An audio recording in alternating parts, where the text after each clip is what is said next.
The smell of grilled steak filled my kitchen as I stood there like an idiot, cooking dinner for two when I already knew she wasn't coming home.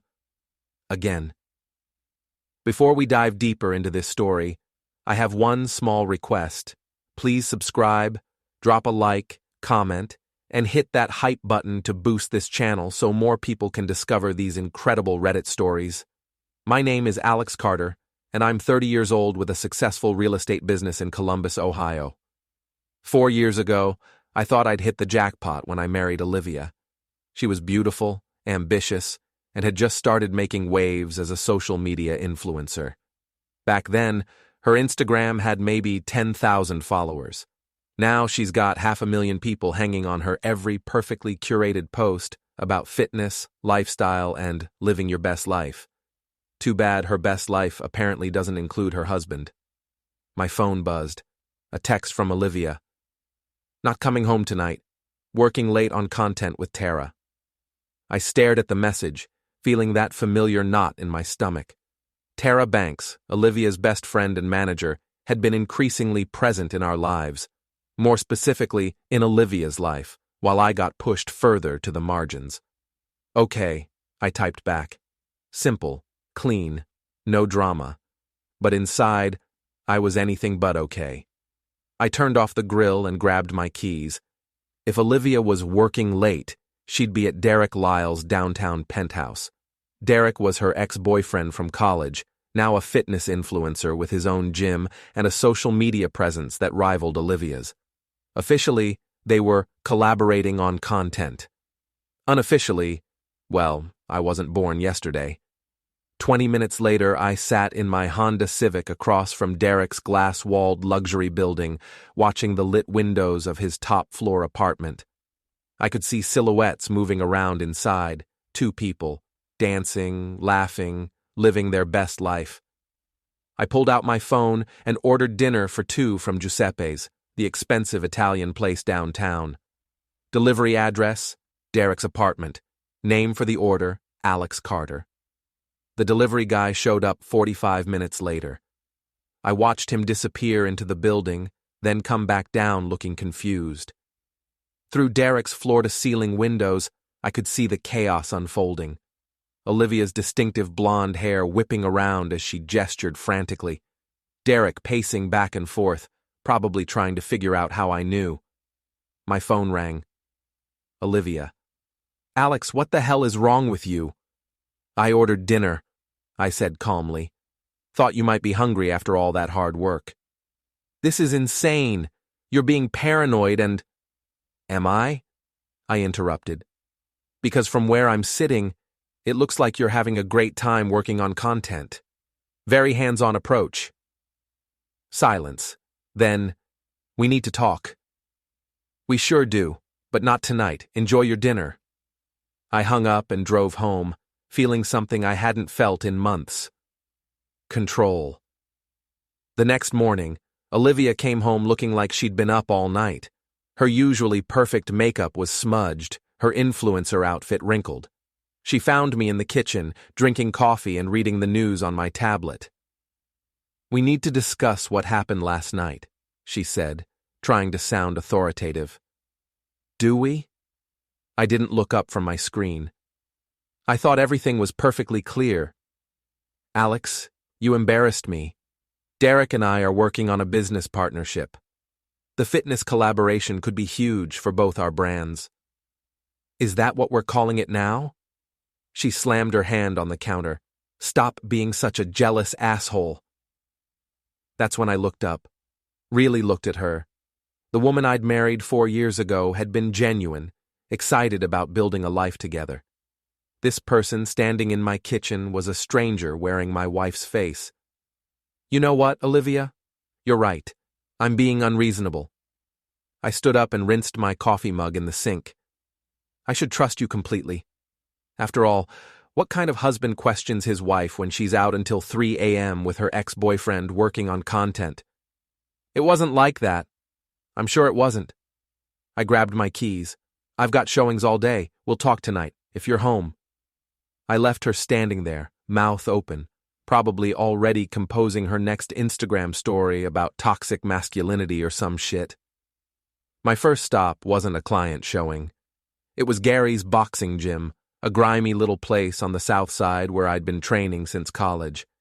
Gary Kowalski was 65, built like a fire hydrant, and had been running the gym for 30 years. He was also the closest thing I had to a father figure since my dad died when I was 22. "You look like hell," Gary said when I walked in. "Feel like it too." I started wrapping my hands. "Marriage troubles. The Instagram princess giving you grief?" Gary had never liked Olivia. He'd been polite at our wedding, but I could tell he thought she was all flash and no substance. Turned out he was right. "She's cheating on me," I said, throwing my first punch at the heavy bag. "You sure?" "Caught them together last night." "Well, almost caught them. Let's just say I have proof." Gary held the bag steady while I worked out my frustration. "What you gonna do about it?" "I don't know yet." Punch. "But I'm not going down without a fight." Punch. "She thinks I'm some pushover who'll just roll over and take it." Punch. "She's about to learn otherwise." "Don't do anything stupid, kid. Prison orange ain't your color." I stopped punching and looked at him. "Who said anything about prison? I'm a real estate agent, Gary. I know how to play the long game." That afternoon, I had a legitimate showing at Derek's building. The penthouse 2 floors below his was on the market, and I had a client interested in luxury downtown living. It was pure coincidence that I needed to check the building's security features and happened to chat with the friendly doorman about the CCTV system. "Oh yeah, we got cameras everywhere," he told me proudly. "Management takes security real serious. We keep footage for 90 days, just in case." Interesting. My client loved the apartment but wanted to think about it over the weekend. I told him to take his time, then stopped by the building management office to discuss some security concerns my client had raised. The property manager, a nervous guy named Steve, was eager to please. When I mentioned that my client was worried about unauthorized visitors and whether the building kept good records, Steve practically fell over himself, showing me the lobby footage from the past week.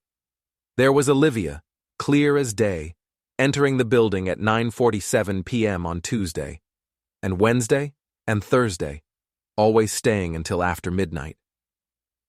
"Your security system is very impressive," I told Steve. "My client will be relieved to know the building takes these things so seriously." I left with a USB drive full of security footage samples that Steve had helpfully provided to ease my client's concerns. That evening, Olivia actually came home for dinner. She'd made an effort. Her hair was perfect, makeup flawless, wearing the dress I'd bought her for our anniversary.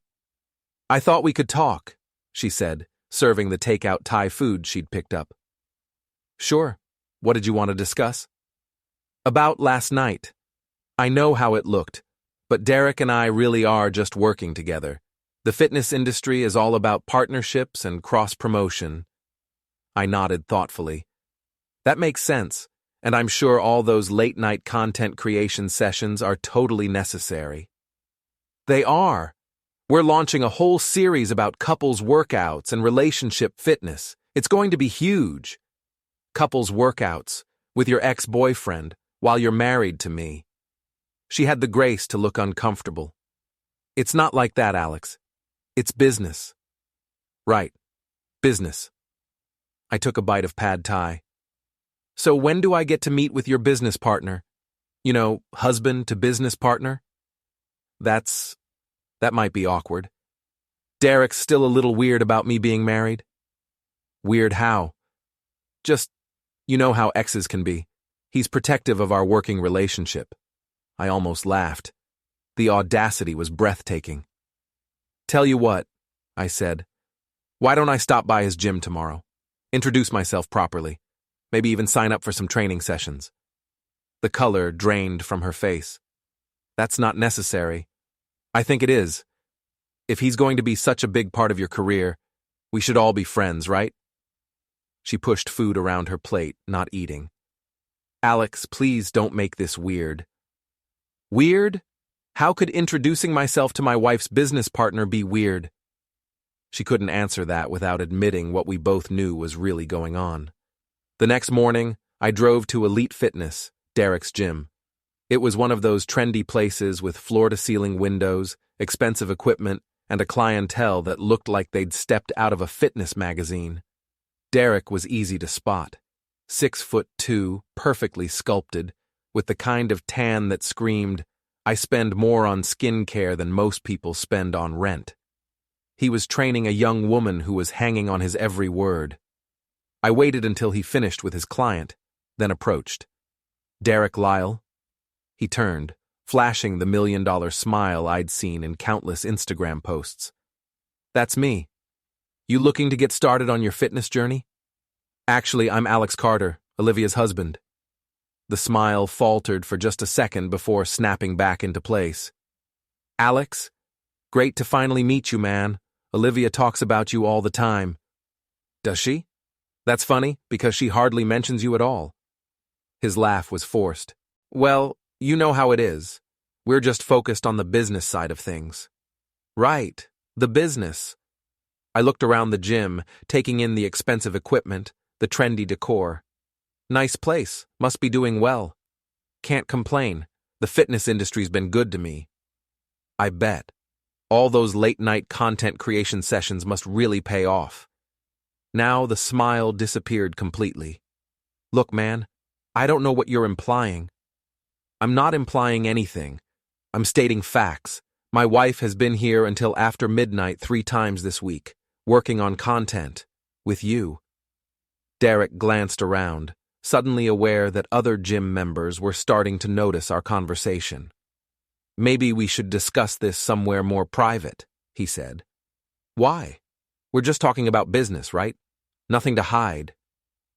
"Alex, I think there might be some misunderstanding." "The only misunderstanding," I said, keeping my voice calm and friendly, "is thinking I'm stupid enough to believe this bullshit." A few more people had stopped their workouts to watch. Derek's face was turning red. "I think you should leave," he said. "Oh, I'm leaving. But Derek?" I stepped closer, lowering my voice so only he could hear. "This isn't over, not by a long shot." I walked out, feeling every eye in the gym on me. My phone started buzzing before I even reached my car. "Olivia. Derek said you came to his gym and made a scene." "Me. Did I? I thought I was just introducing myself to your business partner." "Olivia. This has to stop, Alex. You're being crazy." "Me. Am I? Or am I finally paying attention?"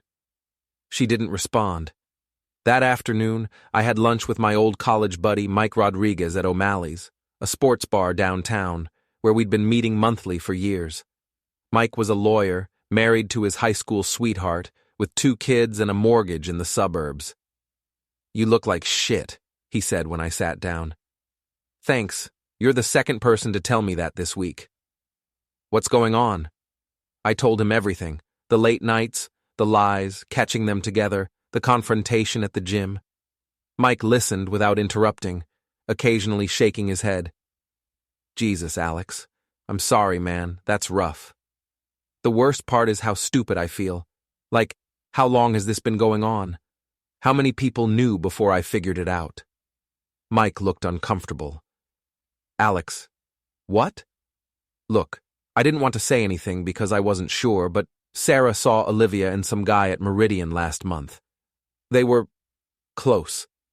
Meridian was an upscale restaurant across town, the kind of place you took someone you were trying to impress. "Why didn't you tell me?" "Because Sarah wasn't sure it was anything, and honestly, we didn't want to get involved in your marriage unless we were certain." I understood, but it still stung. "Who else knows?" "I don't know, man. Maybe nobody. Maybe everybody. You know how this town is?" Columbus wasn't exactly small, but the social media influencer scene was tight-knit. If Olivia and Derek were being careless, word would spread fast. "What are you going to do?" Mike asked. "I'm still figuring that out." "You could hire a private investigator, get evidence for the divorce." "Maybe, but I'm thinking bigger than that." Mike raised an eyebrow. "What do you mean?" "Olivia's whole life is built on her image. Perfect marriage, Perfect lifestyle, perfect everything. What happens when that image gets shattered? Alex, be careful. Don't do anything that could come back to bite you. I'm not going to break any laws, but I'm also not going to just roll over and let them humiliate me. We finished lunch, and Mike promised to keep our conversation between us. I appreciated that, but I also knew it was probably too late. The word was already getting out. That evening, I got a text from my neighbor, Detective Linda Lyons. She was retired from Columbus PD but still did some private investigation work on the side.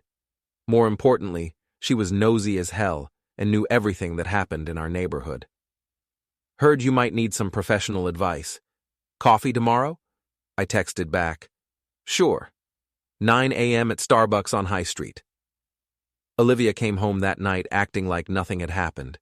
She was back in full influencer mode, setting up ring lights in our living room to film some sponsored content about skincare.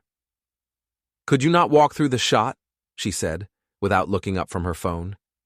It's my living room too. I'm working, Alex. This post is worth $2,000. $2,000 for talking about face cream for 30 seconds. Meanwhile, I was busting my ass selling houses to pay our mortgage. How's your business partner doing? I asked. She finally looked at me. Derek's fine, and he's not my business partner. We're collaborators. Right. Collaborators? Is that what you're calling it in your tax filings? What's that supposed to mean? Nothing.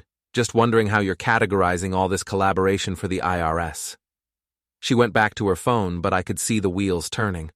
Olivia was many things, but tax savvy wasn't one of them. I went to bed early, leaving her to film her content in the living room. Around midnight, I heard her on the phone with someone, speaking in hushed tones.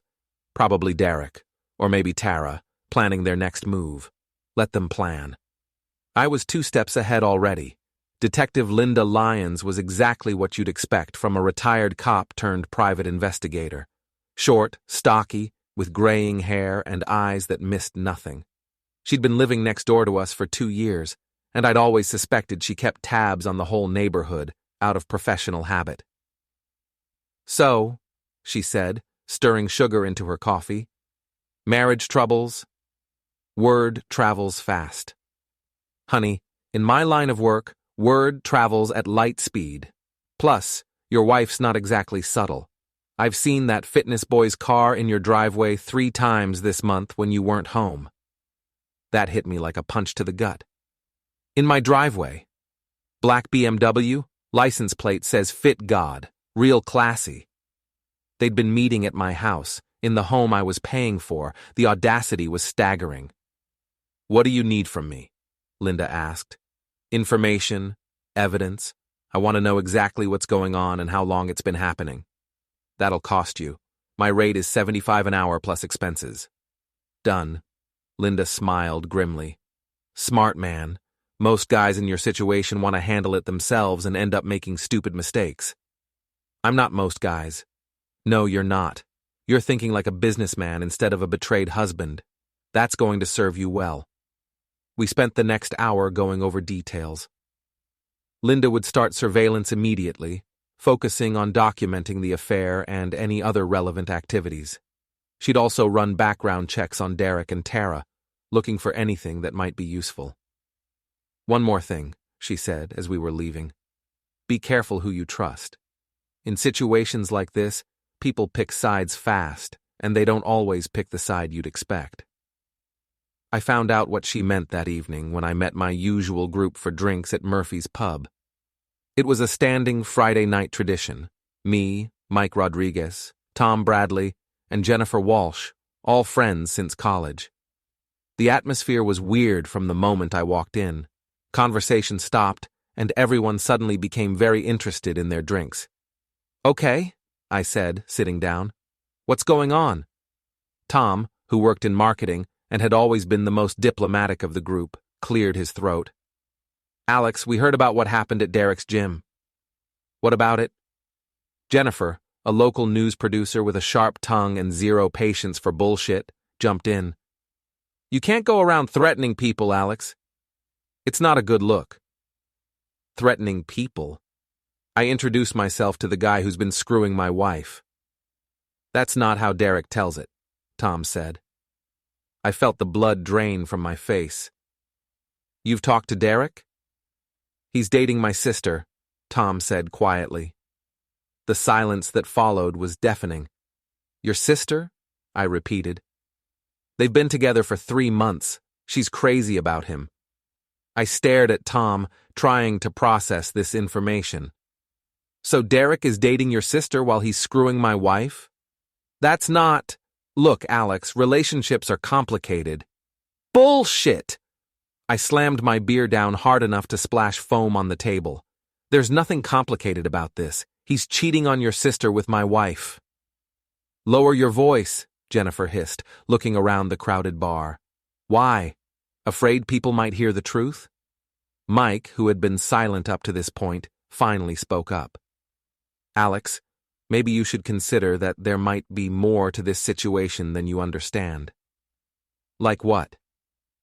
Like maybe your marriage has been over for a while, and you just didn't want to see it. The words hit me like a physical blow. These were supposed to be my friends, and they were taking Derek's side. So, this is my fault? Nobody's saying that, Tom said quickly. But you have to admit, you and Olivia haven't exactly been the picture of happiness lately. And that gives her the right to cheat? It gives her the right to find happiness, Jennifer said coldly. Maybe you should think about doing the same instead of stalking her boyfriend. Her boyfriend? I thought he was her business partner. The three of them exchanged glances, and I realized they knew more than they were letting on. How long have you known? I asked. Alex, Mike started. How long? A few months, Tom admitted. But we didn't know what to do. It's not like we wanted to get involved. So you just decided to let me make a fool of myself? We decided to mind our own business, Jennifer said. Maybe you should try it. I stood up, throwing a 20 on the table. You know what? You're right. I should mind my own business, starting with finding better friends. I walked out, leaving them sitting there. My phone started buzzing immediately, texts from Mike trying to smooth things over, but I ignored them. The drive home was a blur of anger and betrayal. Not only was my wife cheating on me, but my closest friends had known about it and chosen to protect her and her lover instead of me. I pulled into my driveway and sat there for a moment, staring at my house. Our house. The place where Derek had apparently been making himself comfortable while I was out working to pay for it. Olivia's car was in the garage, and I could see lights on in the living room. Probably filming more content, or maybe video chatting with Derek, planning their next rendezvous. I walked in to find her on the couch with her laptop, editing photos. How was your night out with the boys? She asked, without looking up. Enlightening. Something in my tone made her look at me. What's wrong? Just found out that Derek is dating Tom Bradley's sister. Funny thing is, Tom seems to think Derek's been with her for 3 months. Olivia's face went pale, but she recovered quickly. I don't know anything about Derek's personal life. Really? Because you seem to know a lot about other aspects of his life. Alex, I'm tired of these accusations. And I'm tired of the lies, I exploded. I know he's been here, Olivia, in our house, in our bed, probably. She closed her laptop and stood up. I think you need help. This paranoia isn't healthy. Paranoia? I have security footage of you going to his apartment 3 nights this week. I have a neighbor who's seen his car in our driveway. I have friends who've known about your affair for months and decided not to tell me. Those people aren't your friends, she said quietly. No shit. But apparently, they're yours. We stared at each other across the living room, and I could see her calculating her next move. Alex, I want a divorce. There it was, out in the open. On what grounds? Irreconcilable differences. We've grown apart, and this jealousy and paranoia is making it impossible to live together. Jealousy and paranoia, that's rich. I'll be staying at Tara's for a while. We can work out the details through lawyers. She started toward the stairs, probably to pack a bag. Olivia. She stopped and turned back. This isn't over. Yes, it is, Alex. It has been for a long time. You just refuse to see it. She went upstairs, and I heard her moving around in our bedroom, packing. 20 minutes later, she came back down with a suitcase and her ring light equipment. I'll be back for the rest of my things this weekend. I'll make sure to be here. She paused at the door. For what it's worth, I'm sorry it ended this way. No, you're not. You're sorry you got caught. She left without another word. I sat in my empty living room, surrounded by the detritus of our marriage, wedding photos, vacation souvenirs, shared furniture that would need to be divided up. My phone kept buzzing with texts from Mike, but I ignored them. Instead, I called Linda Lyons. It's Alex. How quickly can you get me everything you have? Eager, are we? She just asked for a divorce. I need ammunition. Give me 48 hours. I'll have a full report. What about Derek and Tara? Derek's interesting. 3 failed businesses, 2 bankruptcies, and a habit of dating women with money. As for Tara, she's got some skeletons that might surprise you. Such as? Let's just say her management of Olivia's career might not be as above board as it appears. I'll have details soon. After we hung up, I poured myself a scotch and sat down to think. Olivia wanted to play hardball? Fine. But she was about to learn that I didn't get to where I was in real estate by being a pushover. I opened my laptop and started making notes. Assets, bank accounts, social media accounts, business relationships. If Olivia wanted a war, I'd give her one. But first, I had some research to do. I started with Derek's social media presence. His Instagram was a carefully curated mix of workout videos, motivational quotes, and lifestyle shots. But if you looked closely, you could see the cracks. The expensive clothes and cars didn't match up with the income from a single gym. The locations were always upscale, but he never seemed to pay for anything himself. Then I dug into his business records. Elite Fitness was barely breaking even, despite the apparent success. His previous ventures, a supplement company, a fitness app, and a personal training certification program, had all failed within 2 years. Derek Lyle was a con artist, and Olivia was his latest mark. I cross-referenced his social media posts with Olivia's, looking for patterns. They'd been collaborating for 8 months, but the timeline suggested their relationship had started as more than business from day one. More interesting was Tara's involvement. She appeared in the background of many of Derek's posts, and her own Instagram showed her at events and locations that seemed well above her pay grade as a small-time social media manager. By 2 a.m., I had a clearer picture of what was happening. Derek was using Olivia for her money and connections, while Tara was skimming from Olivia's earnings and using her client's success to build her own network. My wife wasn't just being cheated on emotionally, she was being robbed financially. The question was, did she know, or was she just another victim? I was about to find out. Saturday morning brought a text from Olivia. Coming by at 2 p.m. to get my things. Please don't be there. I texted back, it's my house too. I'll be wherever I want to be. But I had other plans. At 1:30 p.m., I parked across the street and waited. Sure enough, at exactly 2 p.m., 2 cars pulled into my driveway. Olivia's white BMW and Derek's black one with the ridiculous Fit God license plate. I watched Derek get out of his car like he owned the place, stretching and checking his phone. The arrogance was breathtaking. This guy was helping my wife move out of our marital home, and he was acting like it was just another day at the gym. They were inside for almost 2 hours.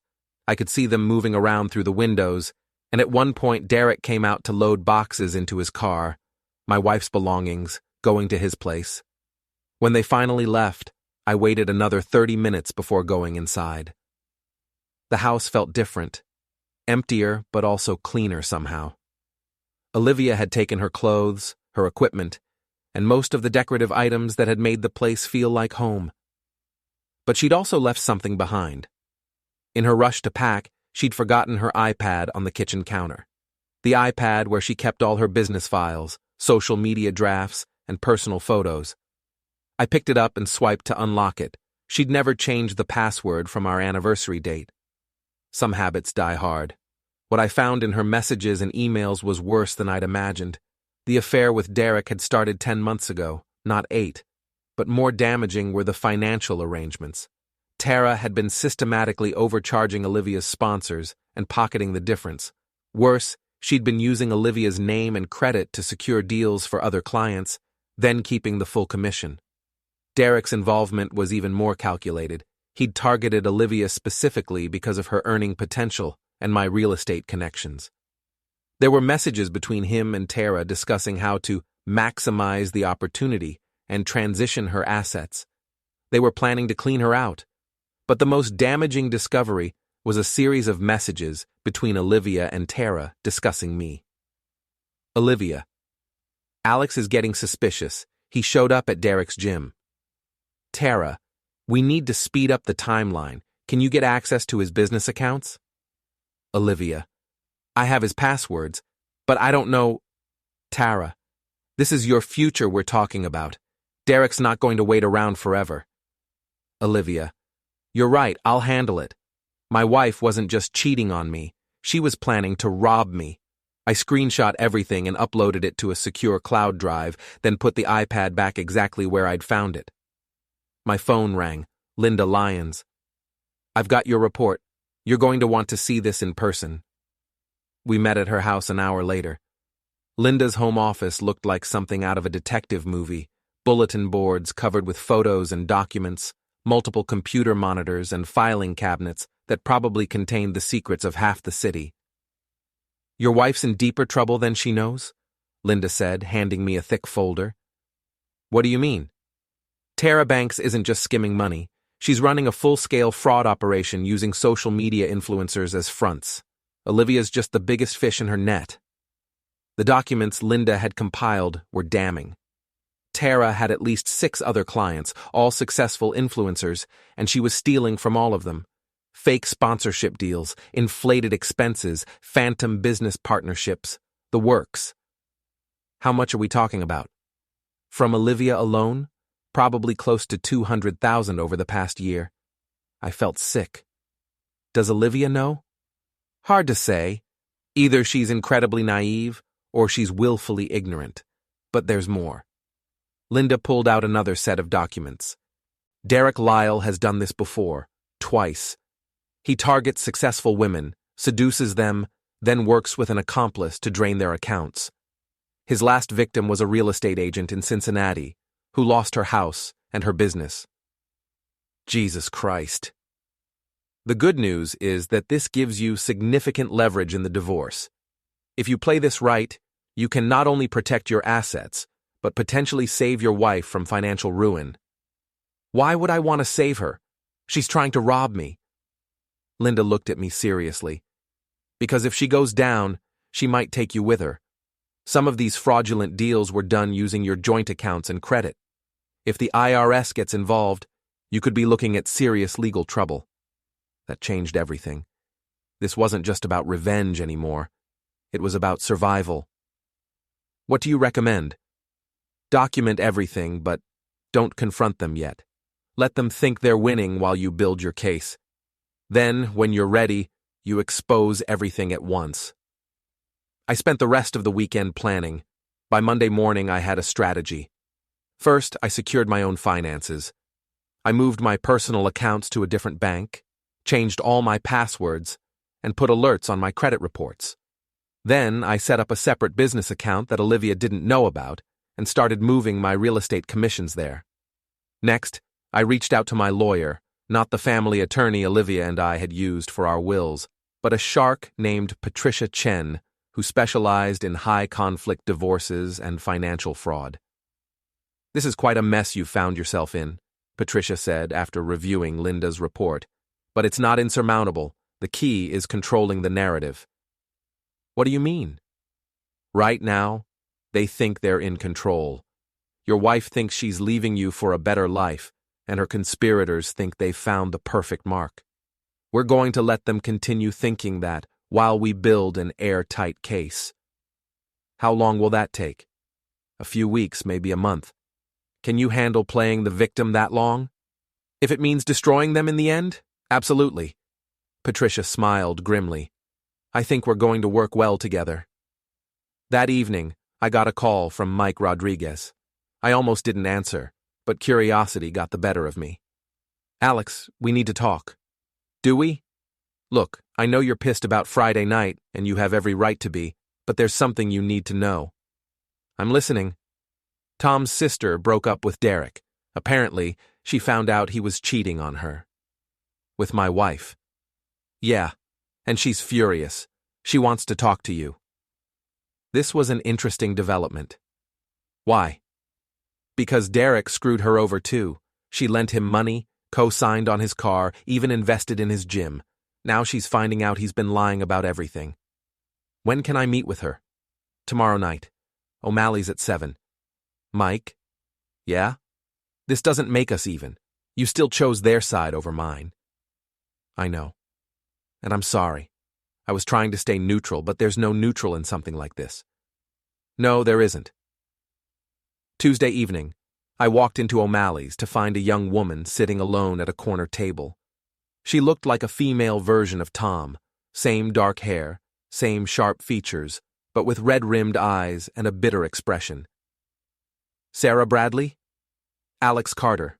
Thanks for meeting me. She gestured to the chair across from her. Mike said you wanted to talk about Derek. I want to destroy him. The question is whether you want to help. Sarah laughed bitterly. 3 months. 3 months I wasted on that piece of shit, and the whole time, he was screwing your wife. What did he take you for? $15,000 in cash. My credit got ruined when he stopped making car payments, and I invested $20,000 in his gym based on fake financial statements. Do you have documentation? Every text, every email, every bank transfer. I was planning to take him to small claims court, but Mike said you might have a better idea. I leaned forward.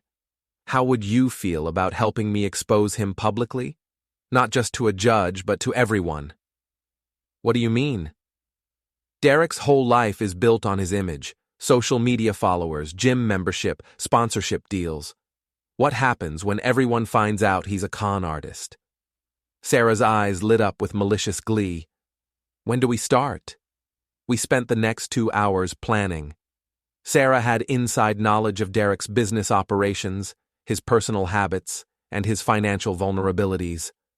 Combined with Linda's investigation and the evidence from Olivia's iPad, we had enough ammunition to destroy him completely. But I wanted more than just Derek. I wanted Tara, and I wanted Olivia to see exactly what kind of people she'd chosen over her marriage. There's one more thing, Sarah said as we were leaving. Derek's planning something big, some kind of event or announcement. He's been bragging about it for weeks, saying it's going to change everything. Any idea what? No, but it's supposed to happen soon. This week, maybe next. I filed that information away. Whatever Derek was planning, it might be the perfect opportunity to strike. Wednesday morning brought a text from Olivia. Need to talk. Can you meet me for coffee? Interesting. I texted back. Sure, Starbucks on High Street at 2 p.m. She was already there when I arrived, looking nervous and tired. The perfect Instagram makeup was gone, replaced by dark circles and worry lines. Thanks for meeting me, she said. What's on your mind? I want this divorce to be amicable. We don't need to destroy each other. I almost laughed. Amicable? You cheated on me, lied to me, and tried to steal from me. What part of that suggests amicable? I never tried to steal from you. Really? Then why were you asking Tara about getting access to my business accounts? Her face went white. How do you know about that? I know about a lot of things, Olivia. The question is, do you? What do you mean? I pulled out a folder and slid it across the table. Take a look. Inside were copies of Tara's fraudulent contracts, Derek's financial records, and evidence of the money they'd been stealing from her. Olivia flipped through the pages, her face growing paler with each document. This can't be right, she whispered. It's all real. Your best friend has been robbing you blind, and your boyfriend is a con artist who's done this before. No, that's... Tara wouldn't... $200,000, Olivia. That's what they've taken from you so far. She looked up at me with tears in her eyes. Why are you showing me this? Because despite everything, I don't want to see you destroyed.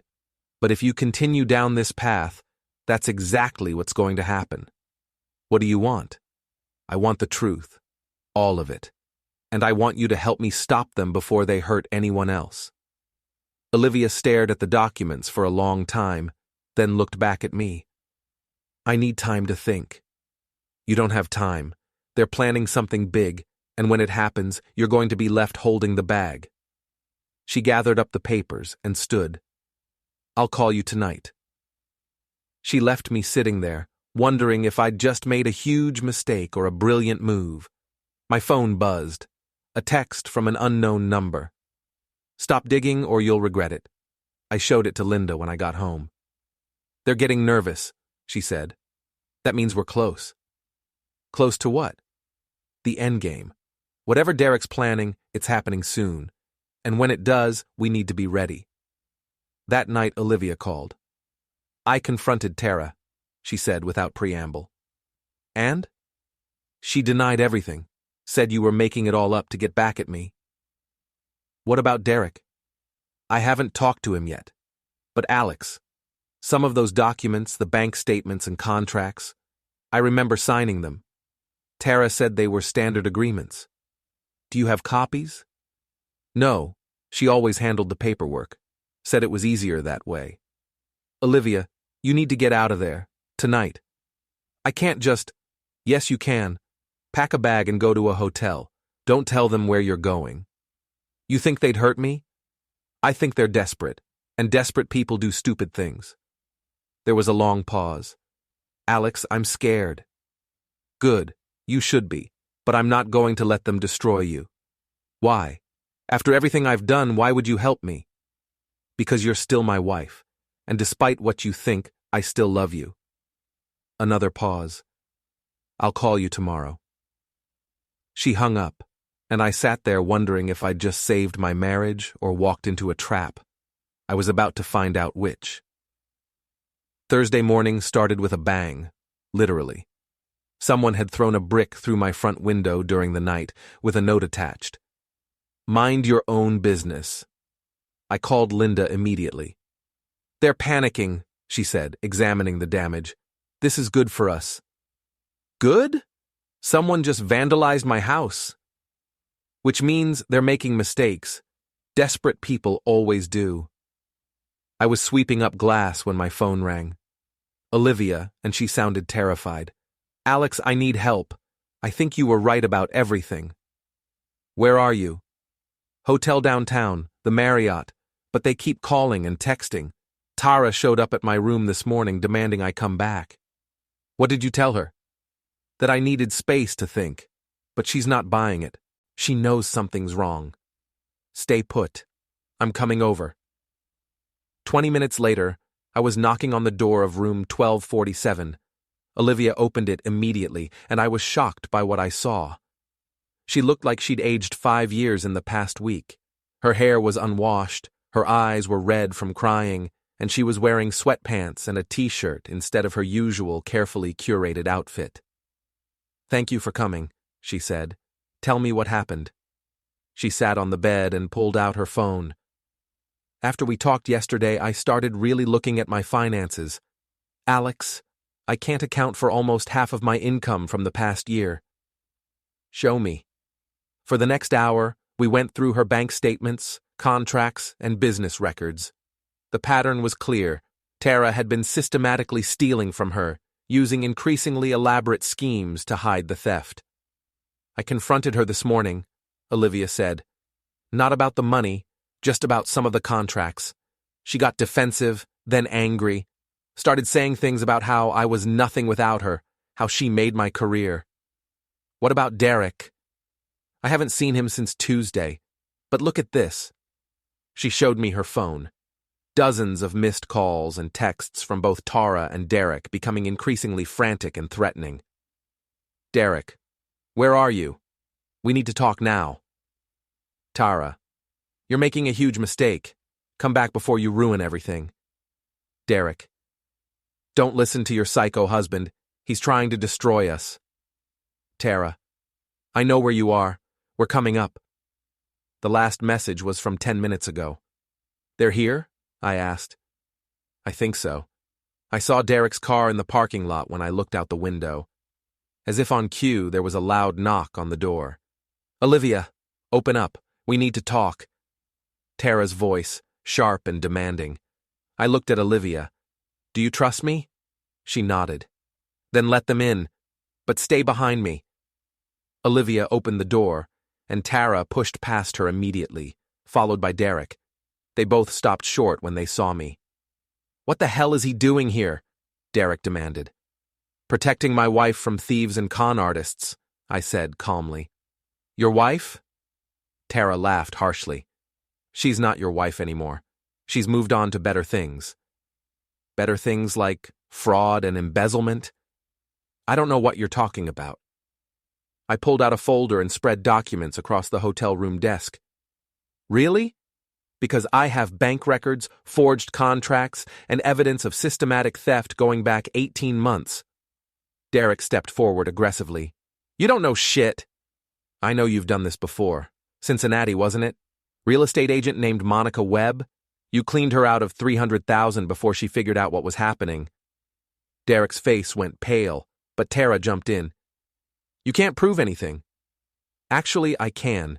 See, the thing about being a real estate agent is that you learn to research everything. Background checks, financial records, business licenses.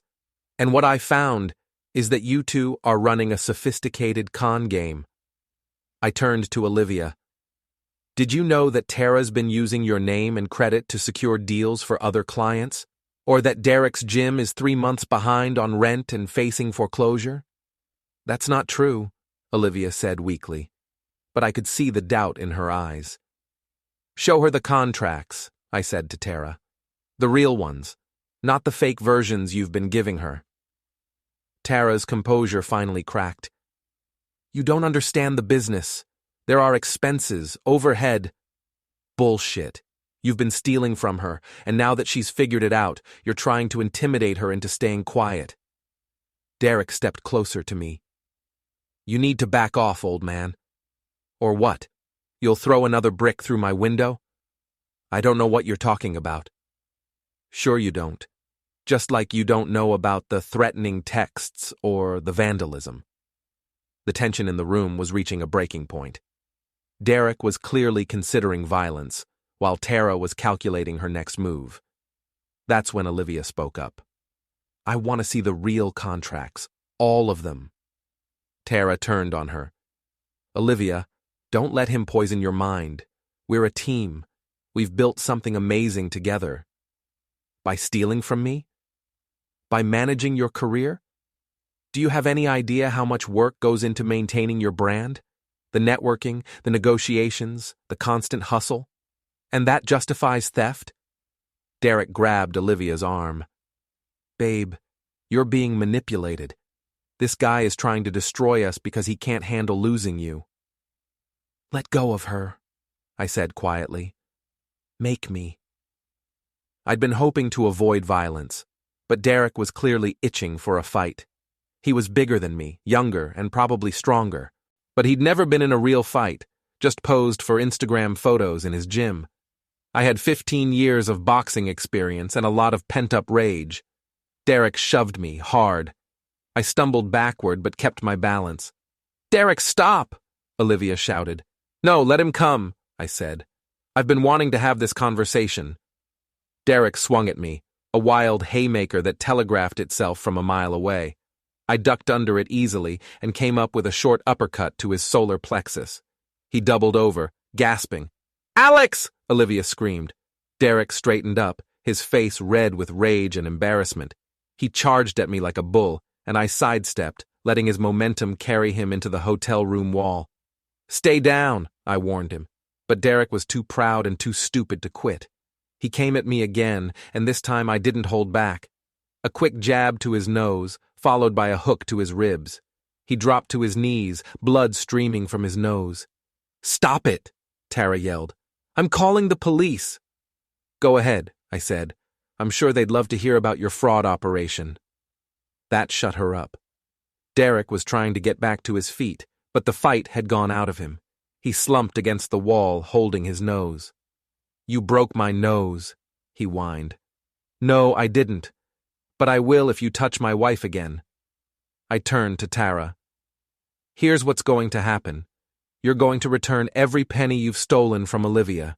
You're going to dissolve your business relationship immediately, and you're going to stay away from both of us." "You can't make me do anything." "Actually, I can.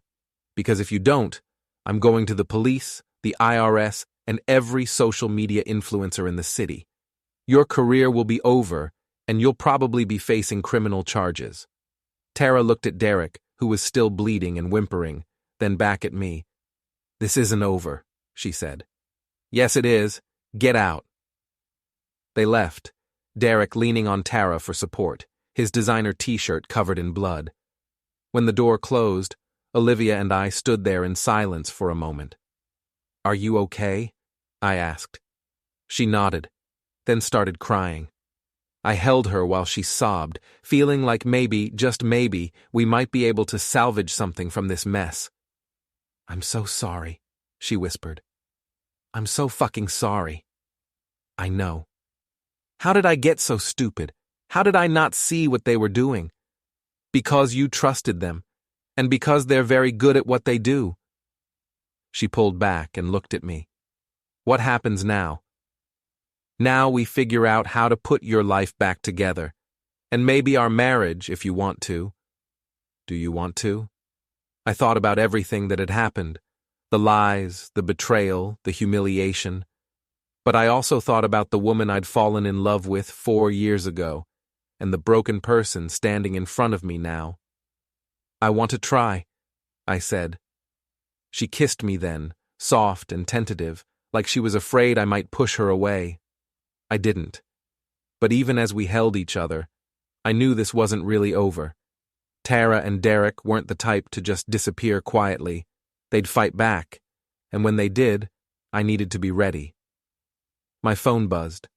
A text from Linda. "Just intercepted some interesting communications. We need to talk. Now." I showed the message to Olivia. "What do you think it means?" she asked. "I think it means the war's just getting started." Linda's house was buzzing with activity when we arrived. She had multiple laptops running, phones charging, and what looked like a small television production setup in her living room. "What's all this?" I asked. "Your nuclear option?" she said grimly. "Sit down. Both of you." We sat on her couch while Linda pulled up files on her main computer. "After your hotel room confrontation, Tara and Derek went into overdrive. They're planning to destroy you both before you can expose them." "How?" Olivia asked. Linda turned her laptop screen toward us. "They're going to accuse Alex of domestic violence, claim he's been stalking and threatening you, and say that he attacked Derek unprovoked." "But that's not what happened," Olivia protested. "Doesn't matter. They've already started spreading the story on social media. Look." She pulled up Derek's Instagram. His latest post showed his bruised and bandaged face with a caption that made my blood boil. "Sometimes standing up for the woman you love means taking a beating from her abusive ex. Olivia is safe now, but we need your support to make sure this psychopath can't hurt anyone else. Domestic violence. Survivor. Stay strong." The post already had thousands of likes and hundreds of comments expressing support for Derek and outrage at me. "Jesus Christ," I muttered. "It gets worse," Linda said, pulling up Tara's social media accounts. She'd posted a long thread about recognizing the signs of an abusive relationship and how brave Olivia was for finally escaping. "They're trying to destroy your reputation and your business," Linda continued. "But they made one crucial mistake." "What's that?" She smiled grimly. "They don't know I've been recording everything." Linda pulled up another window showing security footage from the hotel hallway. The timestamp showed Derek and Tara arriving, then leaving 20 minutes later with Derek clearly injured. This shows them entering your room uninvited and leaving after Derek was hurt. Combined with the threatening texts and the vandalism at your house, it paints a very different picture. But will anyone believe it? Olivia asked. Derek's post is already going viral. That's where phase 2 comes in, Linda said. We're going to give the internet something much more interesting to talk about. She pulled up a website I didn't recognize. I've been working with a journalist friend who specializes in social media fraud. She's been investigating Tara's operation for months, waiting for the right moment to publish. The article was devastating. It detailed Tara's entire fraud scheme, complete with financial records, victim testimonials, and evidence of systematic theft from multiple influencers. Derek's history of targeting successful women was laid out in detail, including interviews with his previous victims. This goes live in 1 hour, Linda said. But first, we need to get ahead of their narrative. How? Olivia, you're going to make a video. Tell the truth about everything. The affair, the fraud, the threats. Show people who Derek and Tara really are. I can't do that. My career will be over. Your career is already over, I said gently. They've stolen your money and destroyed your credibility. The only way forward is through the truth. Olivia looked terrified, but she nodded. What do I need to do? Linda had already set up a professional lighting and camera setup in her living room. Just sit there and tell your story. Be honest, be vulnerable, and let people see the real you. For the next hour, Olivia recorded her confession. She talked about how she'd fallen for Derek's manipulation, how she'd trusted Tara with her career and finances, and how she'd nearly destroyed her marriage in the process. She showed the fraudulent contracts, the threatening messages, and the evidence of theft. Most importantly, she apologized.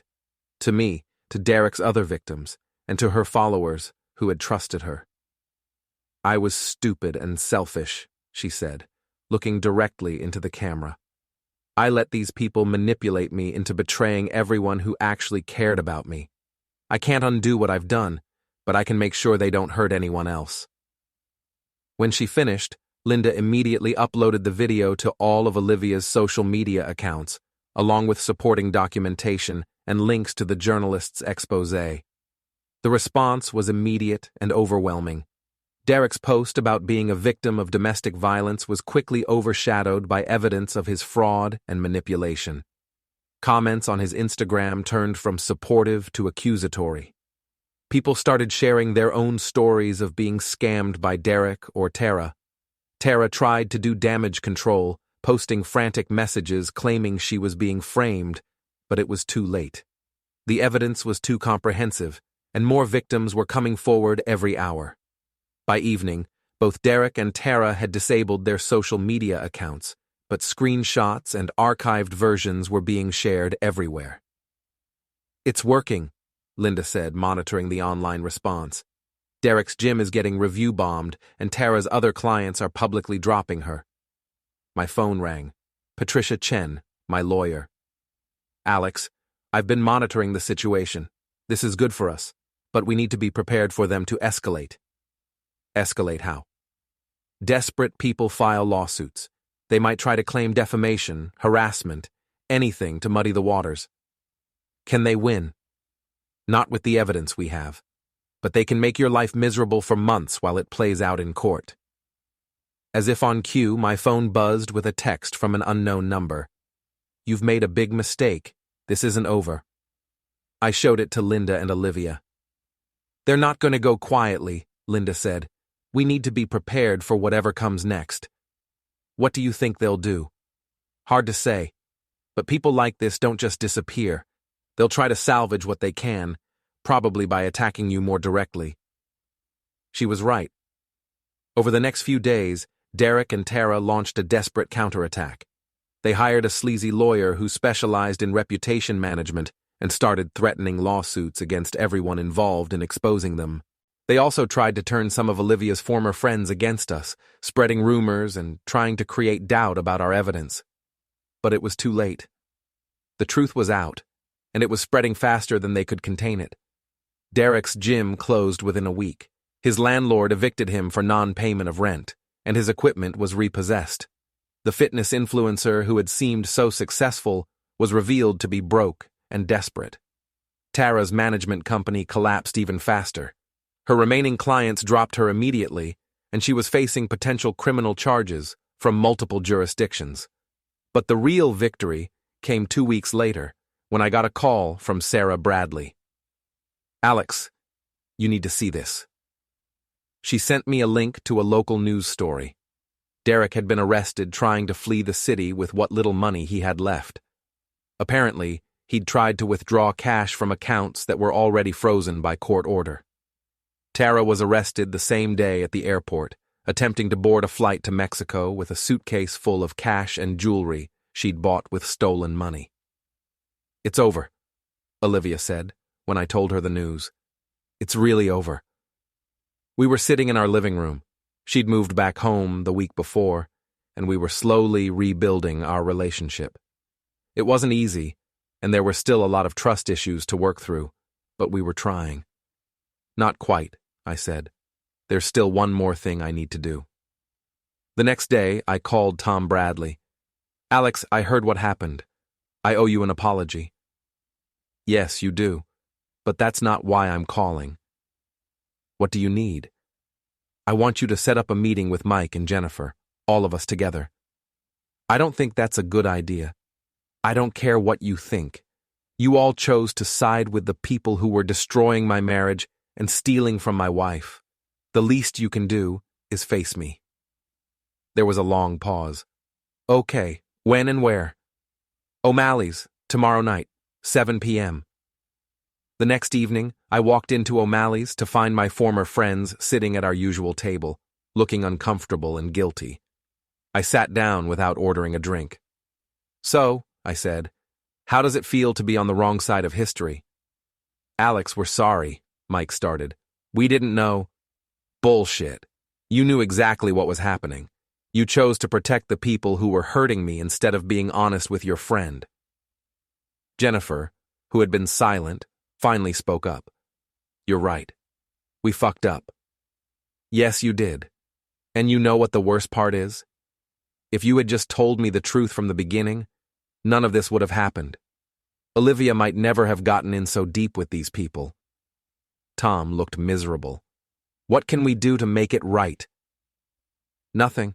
There's nothing you can do. Our friendship is over." "Alex, please." "No, you made your choice. Now you get to live with it." I stood up to leave, then turned back. "But I want you to remember something. When you see Derek and Tara on the news, when you read about their trials and their victims, remember that you helped them. You chose to protect con artists and thieves instead of your friend. That's who you really are." I walked out, leaving them sitting there with their guilt and their regrets. Outside, Olivia was waiting in the car. "How do you feel?" she asked. "Free," I said. "Finally free." We drove home in comfortable silence. The house looked different now, cleaner somehow. We'd thrown out everything that reminded us of Derek and Tara, and we were slowly rebuilding our life together. It wasn't the same as before. We both carried scars from what had happened. But maybe that was okay. Maybe we needed to be different people to make this work. 6 months later, Derek and Tara were both sentenced to prison for fraud and theft. Derek got 4 years. Tara got 6. They were also ordered to pay restitution to their victims, though most of the money was never recovered. Olivia rebuilt her social media presence slowly, focusing on authenticity instead of perfection. She lost a lot of followers, but the ones who stayed were more engaged and genuine. More importantly, she was happier. As for me, I learned something valuable about trust, friendship, and the importance of fighting for what matters. The people who had betrayed me, my former friends, my wife's conspirators, they all thought I would just roll over and take it. They underestimated me. That was their last laugh. This was mine.